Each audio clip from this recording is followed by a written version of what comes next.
ಒಂದು ಸಂಸ್ಥೆ ನಡೀತಿರುವಂಥ ಈ ಎಕ್ಸಾಮ್ಗಳಲ್ಲಿ ಇದು ನಿಲ್ಲಬೇಕಾದ್ರೆ ಏನು ಮಾಡಬೇಕು ಅಂತೇಳಿ ಈವನ್ ನೀವು ಪ್ರೈವೇಟ್ದ ಕಾಲೇಜುಗಳಲ್ಲಾಗಿರಿ ಸ್ಕೂಲ್ಗಳಲ್ಲಿಯೂ ಸಹಿತ ಮ್ಯಾನೇಜ್ಮೆಂಟ್ ಕೋಟಾದು ಮ್ಯಾನೇಜ್ಮೆಂಟ್ದಾಗ ನಾವು ನೋಡ್ತಾ ಇದ್ದೀವಿ.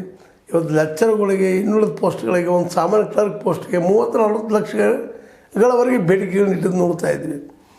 ಇದ್ದಾಗ ಈ ದೇಶಕ್ಕೆ ಏನಪ್ಪ ಎಂದು ಬಗೆಹರಿತದೆ ರಾಜ್ಯಕ್ಕೆ ಈ ಸಮಸ್ಯೆ ಅಂತ ಭ್ರಷ್ಟಾಚಾರ ಸಮಸ್ಯೆ ಅಂತ ಬಗೆಹರಿದು ಯಾರಂತಂದ್ರೆ ಇದು ಮುಂದೆ ಹಿಂಗೆ ಬರಿದೇನು ಅಂತೇಳಿ ಅದಕ್ಕಾಗಿ ಇವತ್ತು ಈ KPSC ಮೇಲಾಗಲಿ ಸರ್ಕಾರದ ಮೇಲಾಗಲಿ ಈ ಒಂದು ಒತ್ತಡ ಮಾಡಿ ಒತ್ತಾಯ ಮಾಡಿ ಹೇಳುವಂಥದ್ದು ಏನಪ್ಪ ಅಂದ್ರೆ ಈ ಅಕ್ರಮ ನಡೆದಂಗೆ ಏನು ಮಾಡ್ಲಿಕ್ಕೆ ಸಾಧ್ಯದ.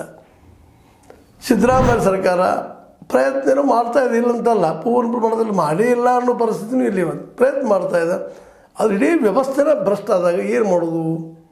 ಒಂದು ಕಡೆ ಚನ್ನಬಸವಣ್ಣ ಹೇಳ್ತಾರಲ್ರಿ, ಇಡೀ ಸಮುದ್ರನ ಉಪ್ಪಾದ್ರೆ ನಾವೆಲ್ಲಿ ಹೋಗೋದಪ್ಪ ಅಂತ, ಇಡೀ ಸಮುದ್ರ ಮುತ್ತಾದ್ರೆ ಏನೇನು ಕುಡಿದು ಅಂತೇಳಿ ಎಷ್ಟು ಅದ್ಭುತವಾದ ವಿಚಾರ.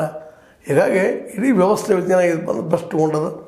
ಈ ಭ್ರಷ್ಟಗೊಂಡಲ್ಲಿ ಹೆಂಗೆ ಪರಿಹಾರ ಇದಕ್ಕೆ ಅಂತೇಳಿ ಆದರೂ ಈ ಸನ್ನಿವೇಶದಲ್ಲೇ ಒಂದು ನಮ್ಮ ಉಪಸಮಿತಿ ಅದರಲ್ಲೂ ಈ ಒಂದು ತನಿಖಾ ಸಮಿತಿ ಈ ಒಂದು KPSCಗೆ ರಿಪೋರ್ಟ್ ಮಾಡಿದ. ನೀವು ಈ ರೀತಿ ಅವ್ರನ್ನ ಶಿಕ್ಷೆ ಕೊಡಿ ತಪ್ಪಿತಸ್ಥರಿಗೆ ಅಂತೇಳಿ ರೆಕಮೆಂಡ್ ಮಾಡಿದ.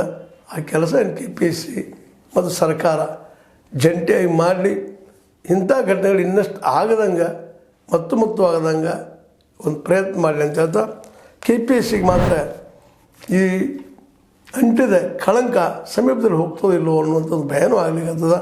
ಯಾಕಂದ್ರೆ ಏನಾದರೂ ಮತ್ತೊಂದು ಆಗೇ ಇರ್ತದೆ ರೀ, ಒಂದು 3 ದಿನ ಅದಾವೆ 2-3 ದಿನ ಸಿಕ್ಕೇ ಇರ್ತದೆ.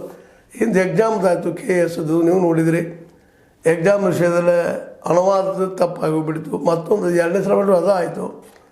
ಹೀಗಾಗಿ KPSC ಅಂದ್ರೆ ಬರೀ ಏನು ಅಂತಂದ್ರೆ ತಪ್ಪುಗಳು ಮಾಡ್ತಾ ಹೋಗ್ತಿರುವಂಥ ಕೇಂದ್ರ ಏನಪ್ಪ ಇದು ಪ್ರಾಮಾಣಿಕವಾಗಿ ಯಾವಾಗ ಕೆಲಸ ಮಾಡ್ತದೆ ಅನ್ನೋದು ಪ್ರತಿಯೊಬ್ಬರ ಪ್ರಶ್ನೆ ಆಗಿದೆ. ಅದೇ ರೀತಿ ಅಭ್ಯರ್ಥಿಗಳದ್ದು ಕೂಡ ಅಂತ ಹೇಳ್ತಾ ಇದು ನಿಮಗೆ ಲೈಕ್ ಆಗಿರ್ಬೋದು. ಲೈಕ್ ಮಾಡಿ, ಶೇರ್ ಮಾಡಿರಿ, ಕಮೆಂಟ್ ಮಾಡಿರಿ, ಜೊತೆಗೆ ಸಬ್ಸ್ಕ್ರೈಬ್ ನಿಲ್ಲಿಸಬೇಡ್ರಿ.